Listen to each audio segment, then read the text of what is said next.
grateful for all the devotees who have joined the session this evening, and we will be very honored to hear from Prabhuji. With that, I would like to hand over the call to you, Prabhuji. Thank you very much for accepting our invitation. Hare Krishna. Hare Krishna. Thank you so much to have invited me to be part of this wonderful initiative. I guess COVID has given us some positives, probably, so many challenges to devotees. There's Zoom sessions around the world, especially by several groups who are consistently still doing it. I'm very happy that Parthasarathy Foundation is one of them and doing a wonderful service. All glories to your services. Om Namo Bhagavate Vasudevaya. Om Namo Bhagavate Vasudevaya. Om Namo Bhagavate Vasudevaya. So, we are going to read from Bhagavad Gita as it is, chapter 2. This continuous study of Bhagavad Gita, systematic study of Bhagavad Gita is very scientific, and as well as it is very useful for daily application of Krishna consciousness. So we will read the translations of the verse from 63 to 72 and then turn the context. Om Namo Bhagavate Vasudevaya. Om Namo Bhagavate Vasudevaya. Om Namo Bhagavate Vasudevaya. Krodhat bhavati sammoha, sammohat smriti vibhramaha, smriti bhramsat buddhi nasho, buddhi nashat pranashyati. From anger, complete delusion arises, and from delusion, bewilderment of memory. When memory is bewildered, intelligence is lost, and when intelligence is lost, one falls down again in the material pool. Text 64. Ragadveshat vimuktaistu vishayan indriyais atma vashyair videyatma prasadam adhigacchati. But a person free from all attachment and aversion and be able to control his senses through regulative principles of freedom can obtain the complete mercy of the Lord. Prasade sarva dukkanam hanir ashyopajayate prasanna chetaso hiyasu buddhihi paryavastite. For one thus satisfied in Krishna consciousness, the threefold miseries of material existence exist no longer. In such satisfied consciousness, one's intelligence is soon well established. Nasti buddhir ayuktasya nacha yuktasya bhavana nacha bhavyatas shantir ashantasya kutashukam. One who is not connected with the Supreme in Krishna consciousness can have neither transcendental intelligence nor a steady mind, without which there is no possibility of peace, and how can there be any happiness without peace? Indriyanam hicharatam yanmano anuvidyate tadasya harati prajnam vayurnavam yavambasi. As a strong wind sweeps away a boat on the water, even one of the roaming senses on which the mind focuses can carry away a man's intelligence. Tasmad yasya mahabhago nihritani sarvasaha indriyani indriyastyebhyas tasya prajna pratishtita. Therefore, O mighty armed, one whose senses are restrained from their objects is certainly of steady intelligence. Yanisha sarva bhutanam tasyam jagrati samyami yasyam jagrati bhutani sa nisha pashyato mune. What is night for all beings is the time of awakening for the self-control, and the time of awakening for all beings is night for the introspective sage.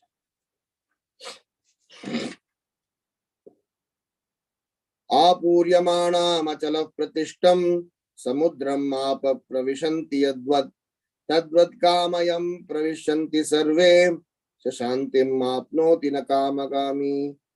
A person who is not disturbed by the incessant flow of desires that enter like rivers into the ocean, which is ever being filled but is always still, can alone achieve peace, and not the man who strives to satisfy such desires. Vihaya kaman yasarvan pumams charati nisprisham nirmamo nirahankara shantim adhigachati. A person who has given up all desires for sense gratification, who lives free from desires, who has given up all sense of proprietorship and is devoid of false ego, he alone can attain real peace. Esha brahmistitah partha nainam prapya vimuhyati stitvasyam antakalepi brahma nirvana mritchati. That is the way of spiritual and godly life, after attaining which a man is not bewildered. If one is thus situated even at the hour of death, one can enter into the kingdom of God. Om Ajnana Timirandasya Jnananjana Shalakayam Chakshurun Militam Yenam Tasmai Shri Gurave Namaham Nama Om Vishnu Padayam Krishna Preshtaya Bhutale Srimate Bhakti Vedantam Swamin Niti Namine Namaste Saraswati Deve Gauravani Pracharine Nirvisesha Sunyavadi Paschatya Deshatarine Jai Shri Krishna Chaitanya Prabhu Nityananda Shri Advaita Gadadhar Shri Vasadi Gaura Bhakta Vrindam Hare Krishna Krishna Krishna Hare Hare Hare Rama Rama Rama Hare Hare. So we have read the last portion of the second chapter of Bhagavad Gita. This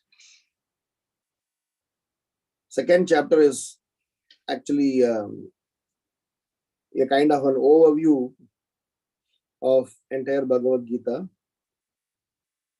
and Krishna touches on various aspects which he would be elaborating in the subsequent chapters. And if a student is very serious in applying spiritual knowledge, will give attention to the details that the Supreme Lord is speaking. What it means to be giving attention to the details. Suppose, for example, I, as a part of the conversation, mentioned that on coming Friday morning, Houston downtown branch of Bank of America is giving away a gold coin for everyone who reaches there between 8 o'clock and 9 o'clock. I'm sure, out of all the contents that we spoke, at the end of the class, we'll say, Prabhu, I think it's 8 o'clock or 9 o'clock, right? On Friday morning. So wherever our interest is, if somebody is interested in, Dana Rashi, we will give utmost importance to the details. 9 o'clock, 8 o'clock, every bit of information, we will be very attentively hearing. So Krishna is expecting Arjuna to go over all the details that he has already began, and he is going to elaborate them. It's a very wonderful pedagogy. Whenever a very professional speaker or teacher conducts a session, the way they conduct is they give the context, they study the mindset of the student, they understand the ultimate purpose to be achieved, and they organize the content. And one of the important part of the organization is they give an overview. It's a very wonderful. Krishna is a perfect teacher. So Krishna first studied the context, studied his student very well. And interestingly, Arjuna represents the confused people of Kali Yuga. So the whole second chapter that you all would have discussed, I also had a small portion. I had a contribution towards this, reading, where we have got so many information, from the Supreme Lord about soul, about atheistic argument, logical reasoning, about spiritual reasoning, about how the whole universe, how things function, and several, sections of knowledge the Supreme Lord is giving, and each of them is going to elaborate. If somebody had studied Bhagavad Gita comprehensively, they can very easily understand the last 9 verses that we just read, 9 or 10 verses that we read just today. Some of them Krishna is elaborating in 7th chapter, where Krishna is explaining the 7th chapter, the knowledge of the Absolute. He is telling Arjuna how to even understand the Supreme, what is the process, who is actually Absolute. So Krishna is giving knowledge about himself. And all these points with respect to delusion, bewilderment, and when somebody is delusional, bewildered, what they will achieve, how their intelligence will function, what they will understand, what they will not understand, everything Krishna is explaining in detail. So we are going to churn this 10 shlokas. I'm sure we will not be able to do full justice to each of the shloka in an elaborate sense, but we will see to that we will summarize these 10 shlokas through 5 reflections. So at least we will get to learn these 5 reflections and see if this 10 shlokas content can be presented through that. It is not in a chronological or the sequence of verses that I'm talking, but this 10 shlokas and 5 reflections. Then we'll quickly see through these 10 shlokas and see if we have taken care of all the points. The very first aspect Krishna is speaking is about the risk of being delusional, because Arjuna's state of mind being delusional is very well known, and his delusional state of mind is such that it is actually telling him something which is abominable. When we are delusional, we do not know to differentiate between right and wrong. We will always do things according to what our senses influences us. And Krishna is explaining this delusion will trap you. So my first reflection is about the aspect or the 3 primary qualities or 3 primary attributes of oneself which will keep the person away from God consciousness. Number 1 is delusional, and number 2 is about being trapped in bewilderment because of duality, and number 3, trying to consider God as a person made of material energies, or to consider oneself godly or God.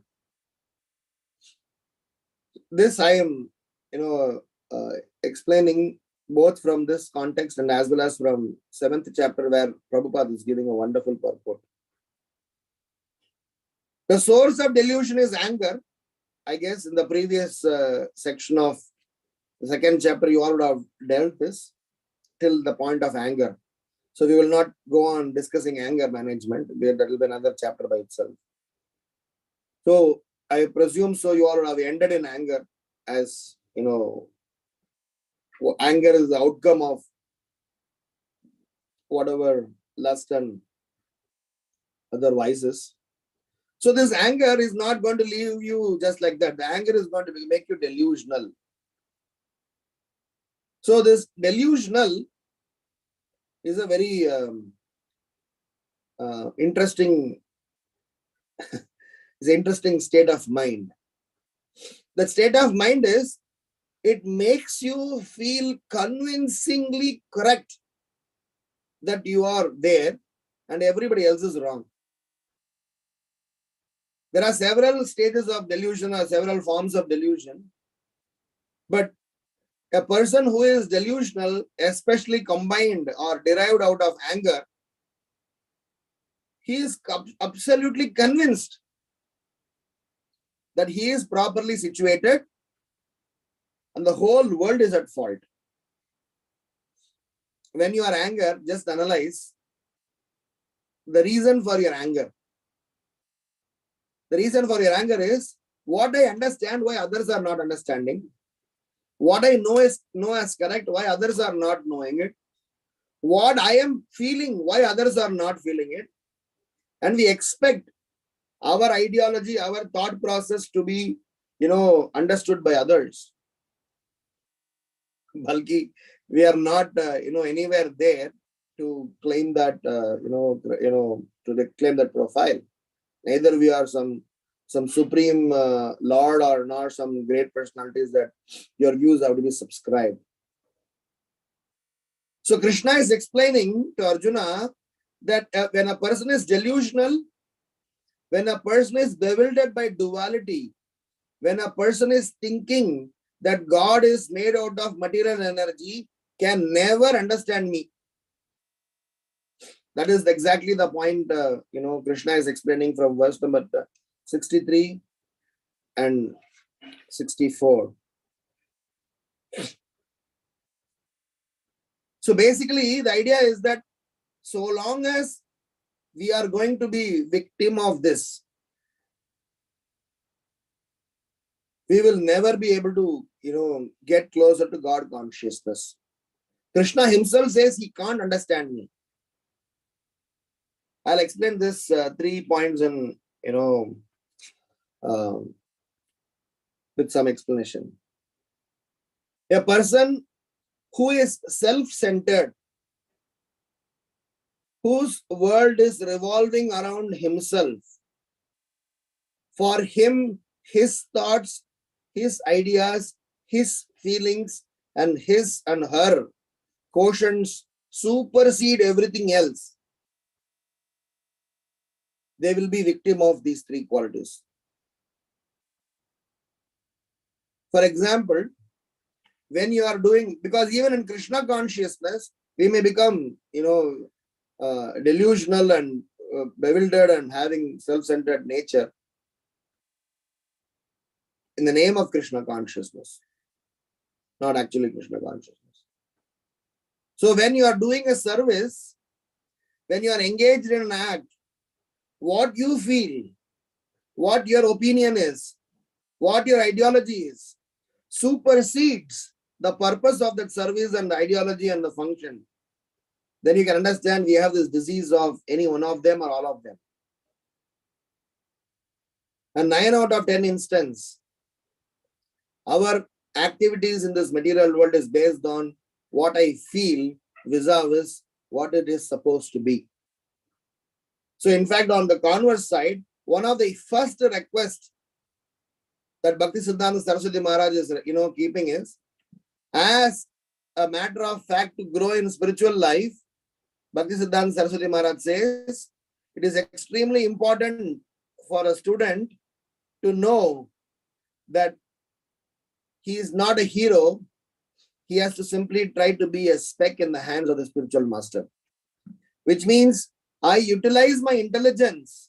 I utilize whatever independence that I am blessed with to counteract the delusional,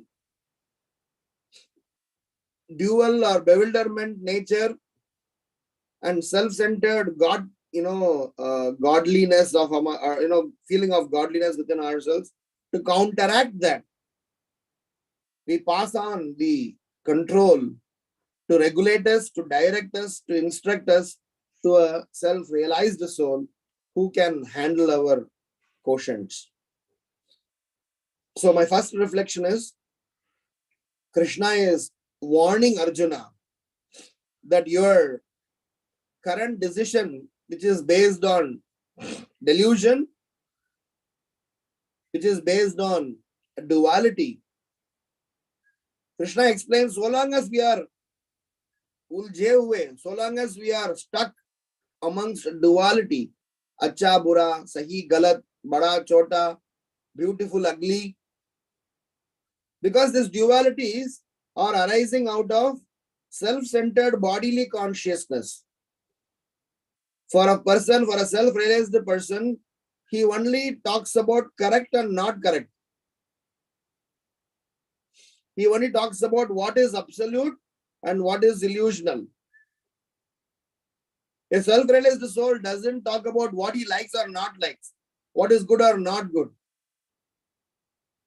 There is nothing called good or not good for a self-realized soul, because for him it is absolute, correct.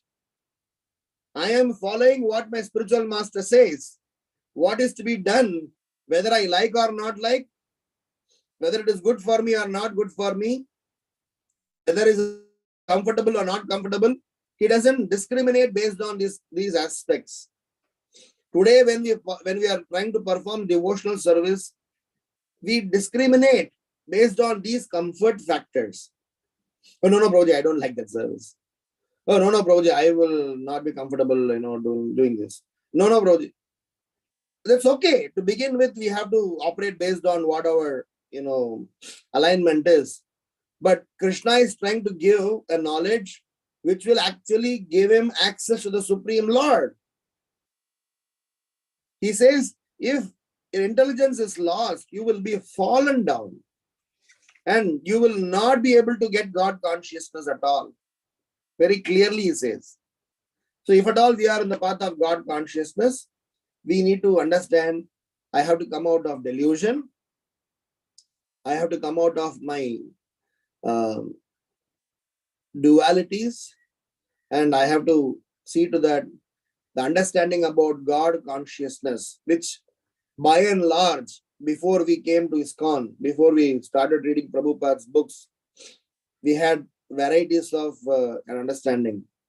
We used to understand God as a person, materialistic person, God as some sort of a jyoti, the formless, so many ideologies. So Prabhupada explains in one of the purport in 7th chapter of Bhagavad Gita, he says, because of this delusion and bewilderment, a person starts to even think that all these resources are meant for my enjoyment because I am also God. Tera mujhko arpan jai jagadisha hare. So all of yours belongs to me. It is for my pleasure. Tera tujhko arpan. Of course, we don't subscribe to all the purports of that song, but the idea is that the intent today we operate is all that is available should please me, should comfort me, should give me pleasure. So that's my first reflection. So long as we are not careful about our delusional, our bewilderment, and our nature of our understanding about who God is, we will not be able to make any progress towards God consciousness. We will fall down, we will continue to remain in this material pool, And crying, saying that no happiness is being derived out of the spiritual activities is actually a false claim, because you have not even entered the spiritual arena. So what is the root cause of this problem? Krishna is saying anger is the root cause of this problem. What is the root cause of anger? We all would have spoken in the previous set of verses. But if I want to put all of these things in a nutshell, the root cause of all this anger, lust, greed, delusion, bewilderment, duality, God consciousness not being correct is all because of one thing. I am the center of my life. In my life, I am in the center. All the activities are around me. Oh, Prabhuji, then how will I function? If I am not, involved in these activities, how will I function? At least I'll give you a formula.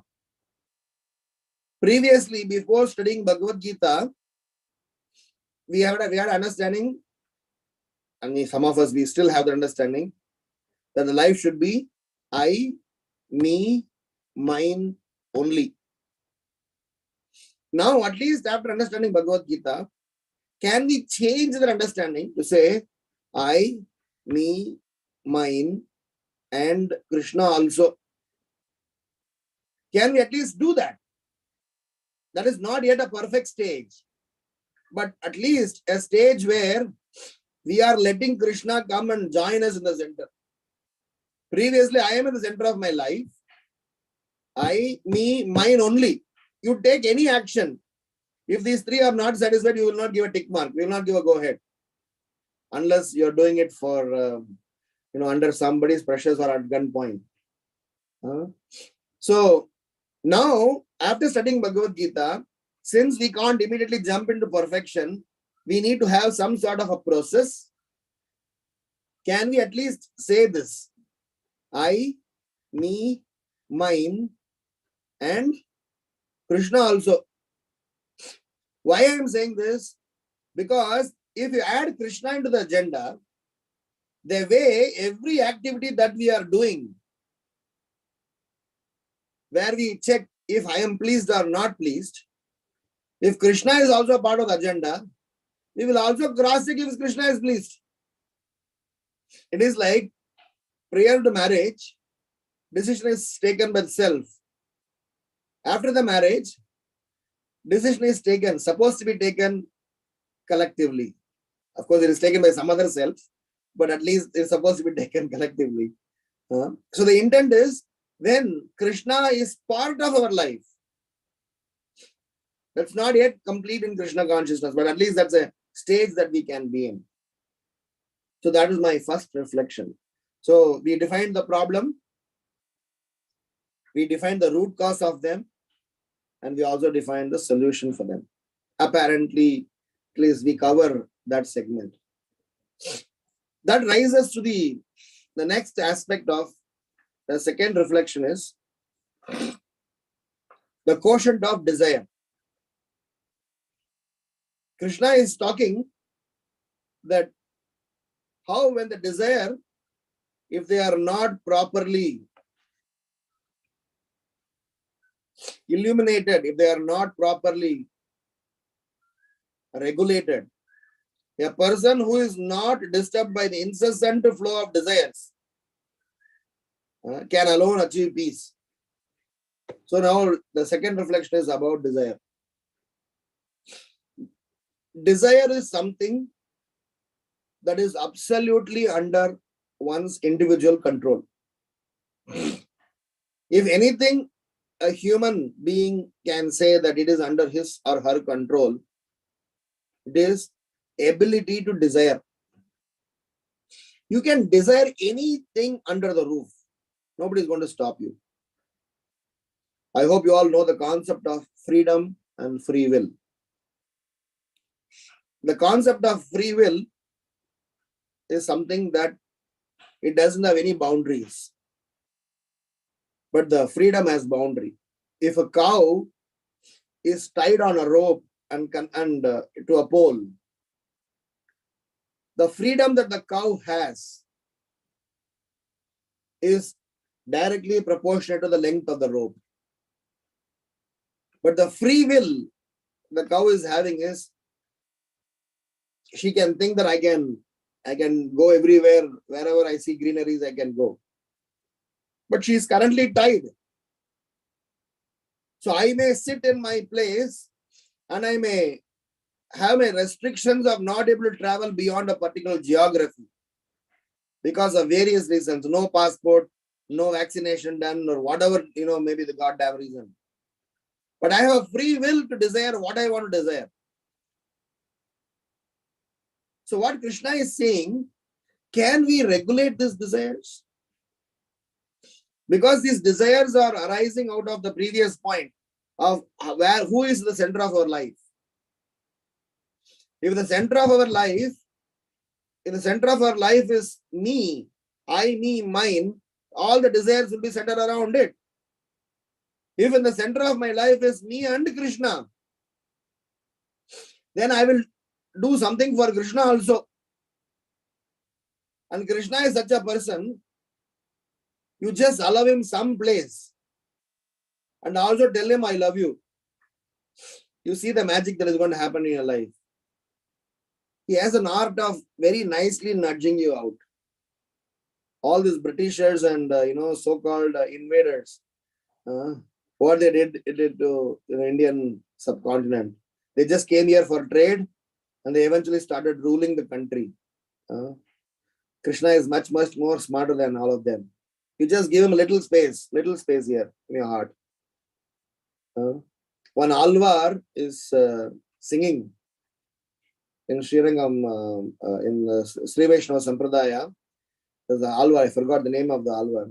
That Alvar is singing, he's saying, I have been telling a lie to everyone that I'm a devotee of the Lord. I have been lying as I'm a devotee. Poyen, endru solli meyyen agi vandene. I have been bluffing around that I'm a devotee. And one fine day I became a devotee.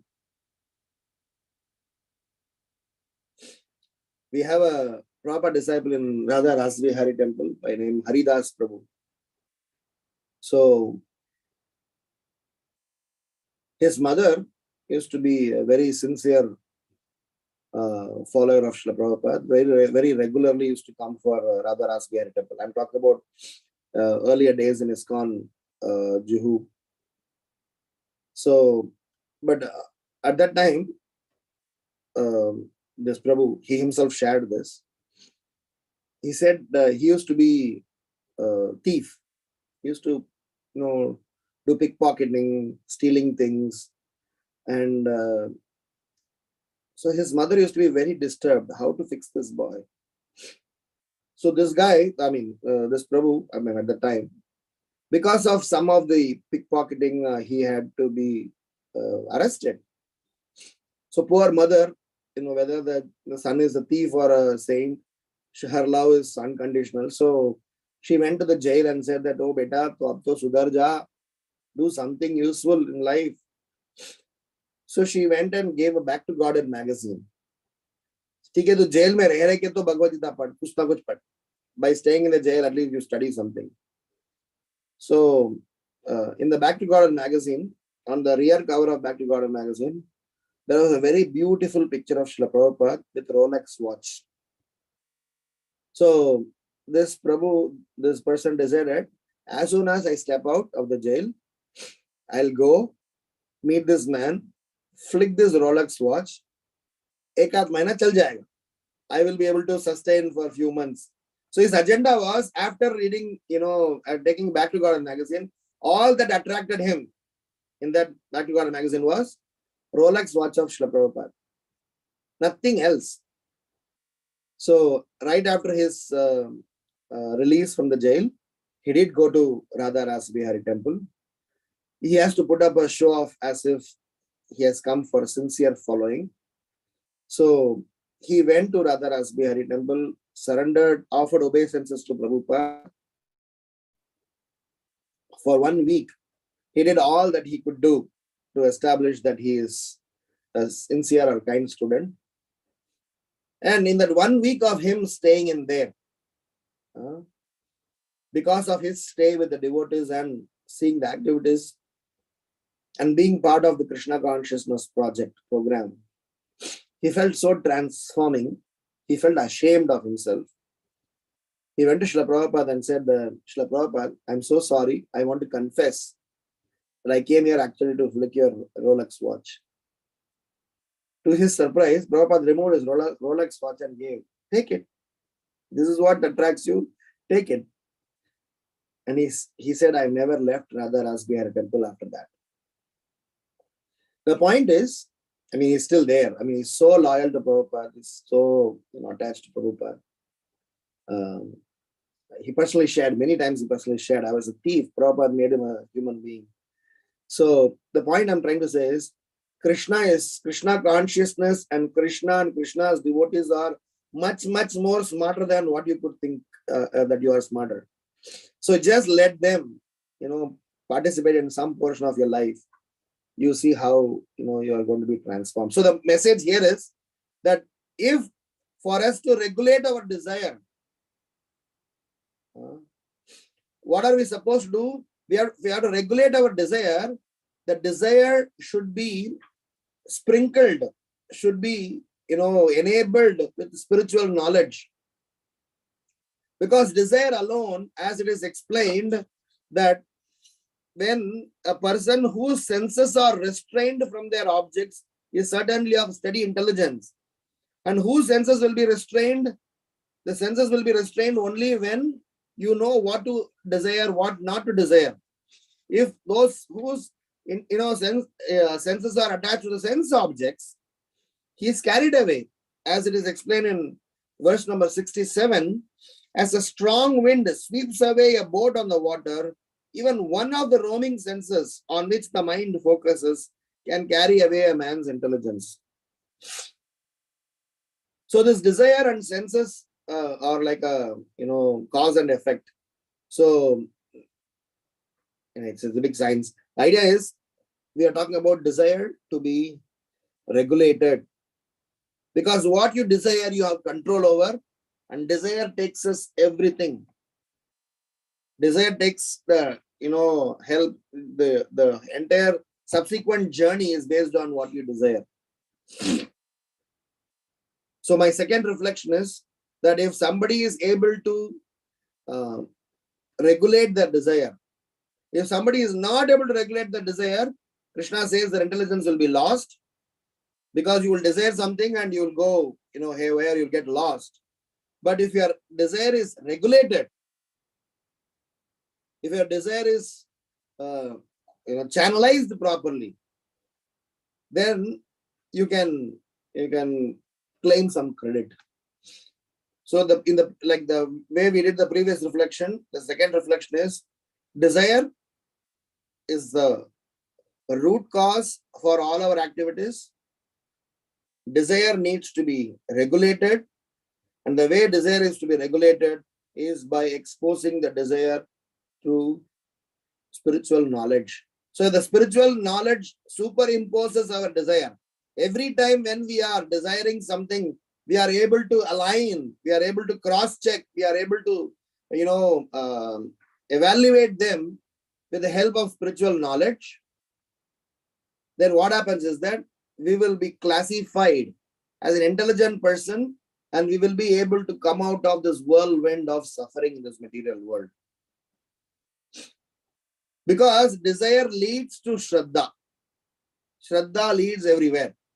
Based on our desire, we have a Shraddha. What you desire, for Krishnadas Kaviraj Goswami writes in Chaitanya Charitamrita, one should have a burning desire to get the mercy of Shri Chaitanya Mahaprabhu. One should have a burning desire. He is using the word burning desire, not just normal desire. What is burning desire? It is not letting you sleep. That yes, I want to get this. I want to somehow be part of this. Several times we have such desires. Till the desire is completely fulfilled, we are, restless.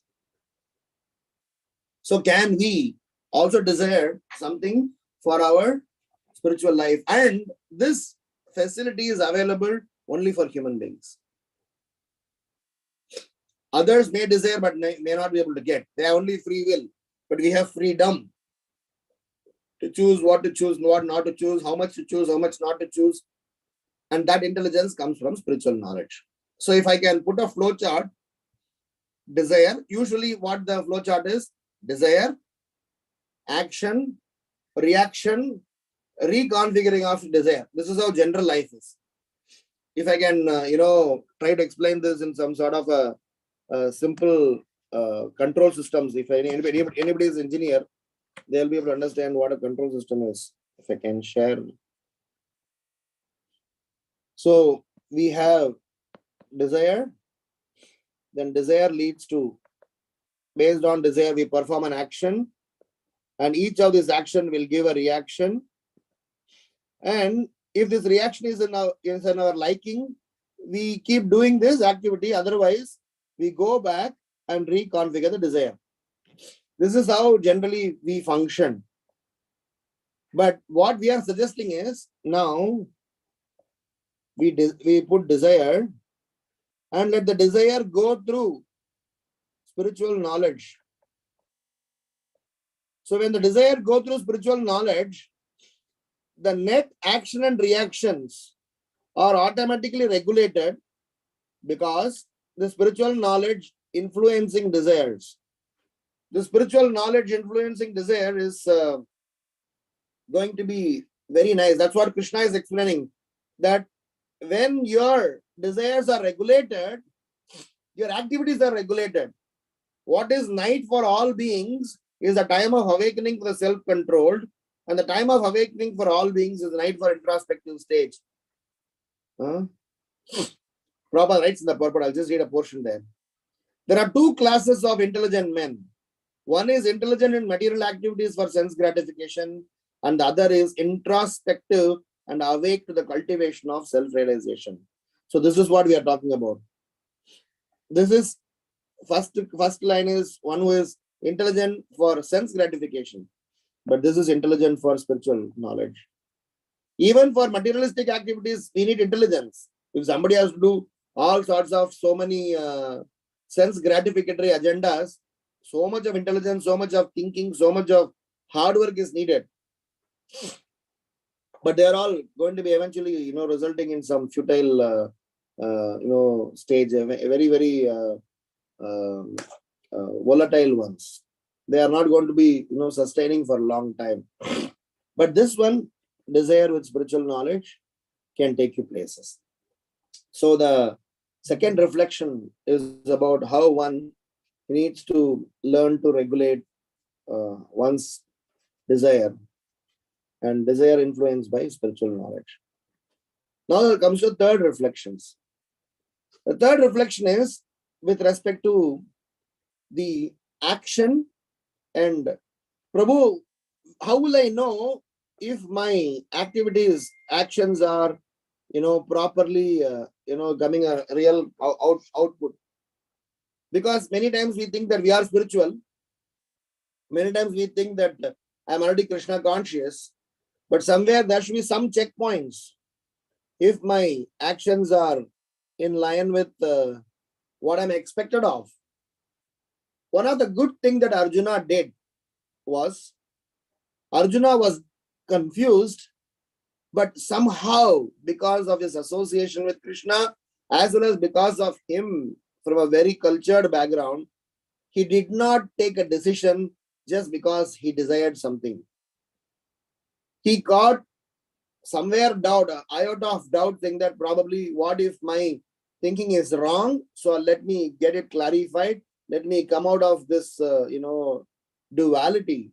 Let me come out of this mindset by taking help of Krishna. That is the biggest step that Arjuna took.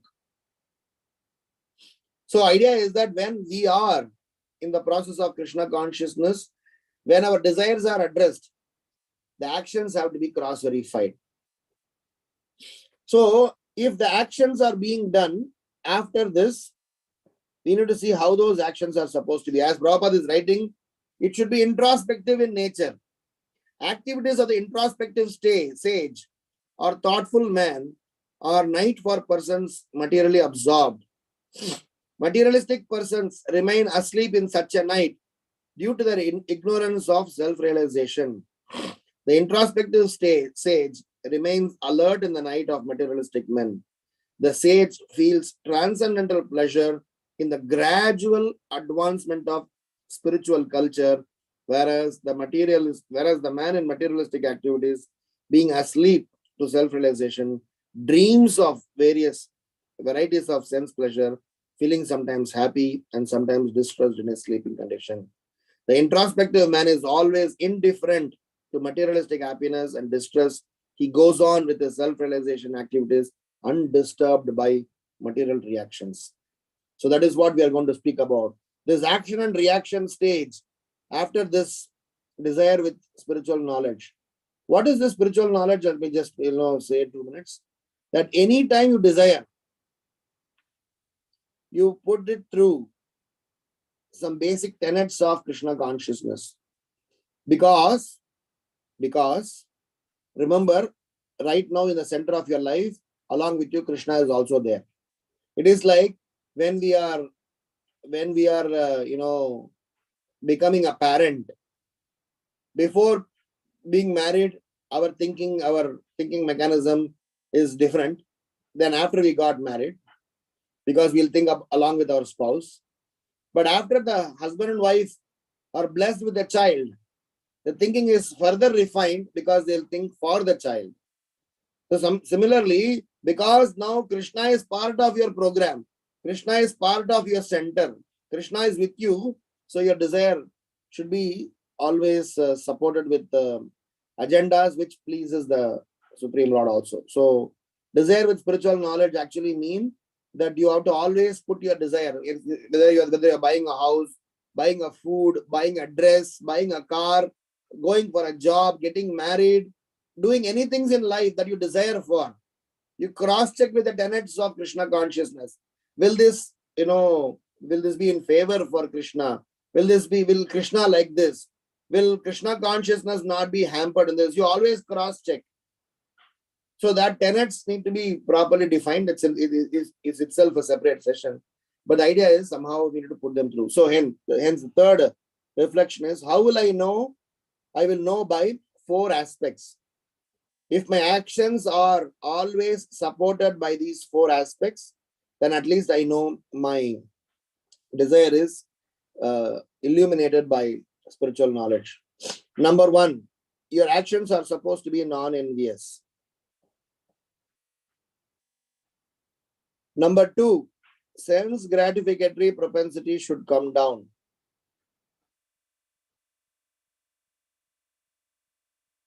The idea of being non-envious is something, it's very important, because by default, we have envy in our heart. Let's not even, doubt on that, because we are suffering in this material world because of that envious nature. So I am envious towards somebody, and at least I'm envious towards God. That's why I'm here. So this non-enviousness, or giving away the envy, is an important aspect of purification. So if your desire is illuminated with spiritual knowledge, it should be tending towards non-enviousness. Your action should have flavors of non-enviousness. At least it should be tending towards it. It should be going towards the direction. And your sense gratificatory propensity should come down. Meaning, previously I was self-centered. Now I'm thinking about my wife and child. So previously I was thinking about me. Now I'll think about Krishna also. Before I have to step out of the house, I'll just lock the house and go. Oh, now I have Krishna deities. I will be coming back in the evening pretty late. So let me keep some food for him. Let me give some water for him. Maybe I'll ask Krishna to be taken care by my devotee friend. Or maybe I'll put him to sleep. Oh, I have to make sure that, the way we think about the dog in our house. Just for a dog in our house, we think so much. I'm sorry to say in this is using the word just dog. Sometimes people get offended. But in case of Krishna, his Supreme Lord is standing there, waiting for you to feed. You have welcomed him to your house. So please look after him.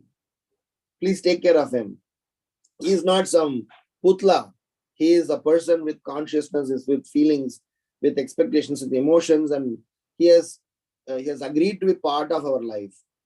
Anyway, so the idea is the action should be non-envious. The action should be free from the sense gratificatory propensity should come down in our action. And third, all our action should have a component of godliness. Prabhupada writes that, spiritual culture, we just read that how it is important that one need to be, having spiritual culture. The spiritual culture is very important. If you want to read further, you read Shrimad Bhagavatam, Canto 1, Chapter 9, Chapter 19, text number 3 and 4. Appearance of Sukadeva Goswami, 119, 3 and 4. Srila Prabhupada writes a master stroke purport. He says, all our endeavor, all our actions, anything that we perform in our life, whether it is trade, economics, all our endeavor should be driven towards three things: Brahminical culture, God consciousness, cow protection. Prabhupada says, if your money, if your energy, if your endeavor is not directed towards these three things, you will be doomed. It's a very elaborate purport, very nice purport. And there is writing, Brahminical culture is for self-realization. It is for self-positioning. Correctly position yourself. And God consciousness is for, one is for self-realization, another one is for self-introspection, and third is for society's upliftment. So he says Brahminical culture is for self-realization, God consciousness for self-introspection, or either way, and also cow protection is for society to be looked after and you be remaining healthy. And Prabhupada says all these things, all three are important. So the third aspect, or the 1, 2, 3 point of how our action, how will you know your actions are definitely illuminated by spiritual knowledge? You are non-envious, your sense gratificatory propensity is coming down, you are God conscious, and number 4 and most important thing is you are respectful towards other living entities. Because a sign of an intelligent man, a sign of a person is that he learns to respect other jivas. He learns to recognize and respect. These are all part of God's creation. Respect is the fundamental aspect of our spiritual life. That is why Trinatapi Sunichena, Tarorapi Sahishnuna, Amanina, Manadena. So, if your aspect, if your life, if your actions are based on this, because if you're starting to respect, if you're starting to see these things in a different perspective, oh, this belongs to Krishna. Oh, this is actually Krishna's. As I mentioned in my earlier session, there are two truths. One is called Krishna. Second is called Krishna's. There is no other truth beyond this. Anything beyond this is illusion. Krishna is the truth, absolute truth. And Krishna's, everything belongs to Krishna, is another absolute truth. Anyone who doesn't know this is an illusion. So if you know Prabhu, what is Maya? If you don't know, we belong to Krishna and everything belongs to Krishna, we are in Maya. So if we know, if our desire is illuminated with spiritual knowledge, we will know everything belongs to Krishna, then we will have respect towards that. Not just human beings, we will have respect towards resources. How I spend water, how I spend electricity, how I spend money, how I spend any resource for that matter. Because I start to think, this is not mine, this is Krishna's. That is why a devotee is naturally organized person.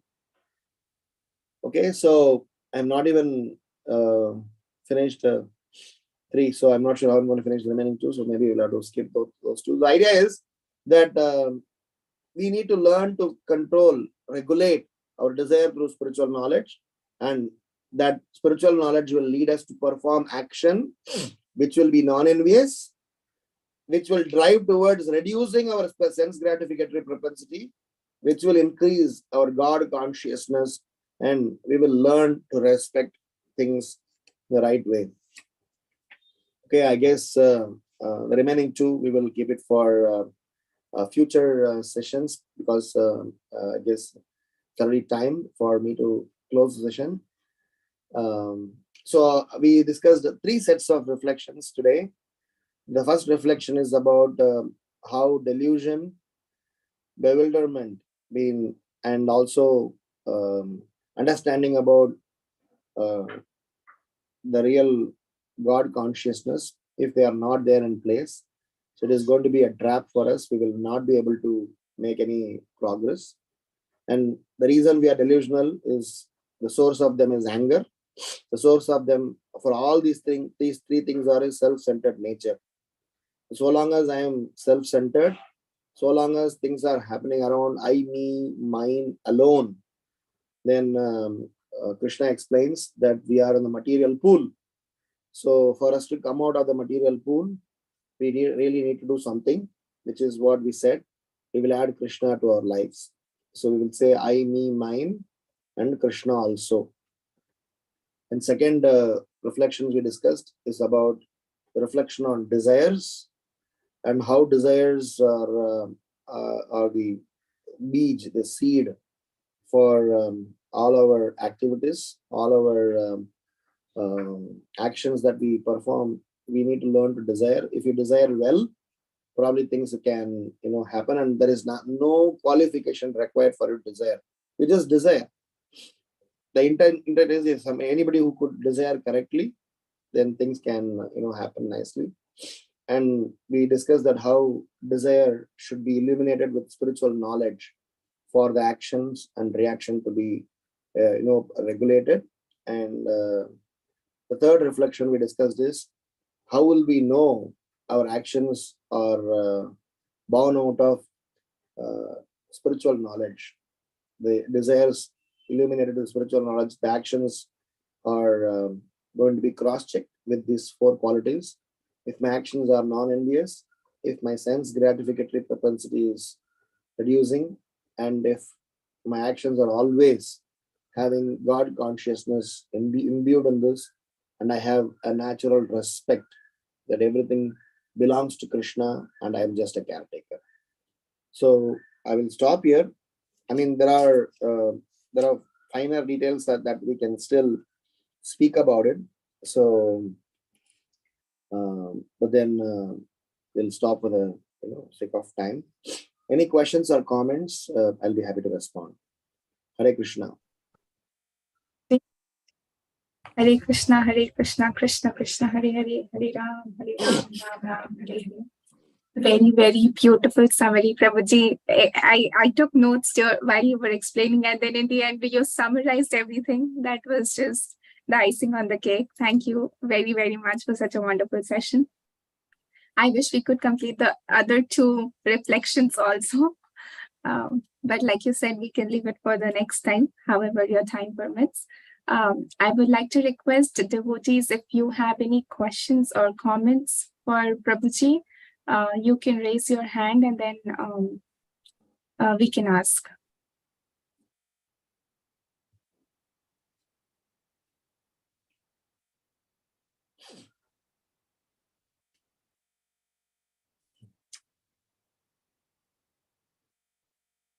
I don't think anybody has any questions, Prabhuji. The session was really, really very nice. The reflections were wonderful, Prabhuji. Something that we can go to bed with wonderful thoughts and try to implement those in our day-to-day activity, Prabhuji. We would like to thank you, Prabhuji, for coming today, and please keep coming and giving us your valuable association. If you're okay, we can close the call today, Prabhuji. Yes, ma'am. Hare Krishna. कृपा सिंधु पतितानां पावनेभ्यो वैष्णवेभ्यो नमो नमः। अनंत कोटि वैष्णव वृंद की जय। श्रील प्रभुपाद की जय। भगवद गीता की जय। हिज ग्रेस राम गिरधारी प्रभु जी की जय। Thank you very, very much, Prabhuji. Hare Krishna. Hare Hare Bol. Hare Krishna. Hare Krishna. Hare Krishna. Dana Pranam Prabhuji.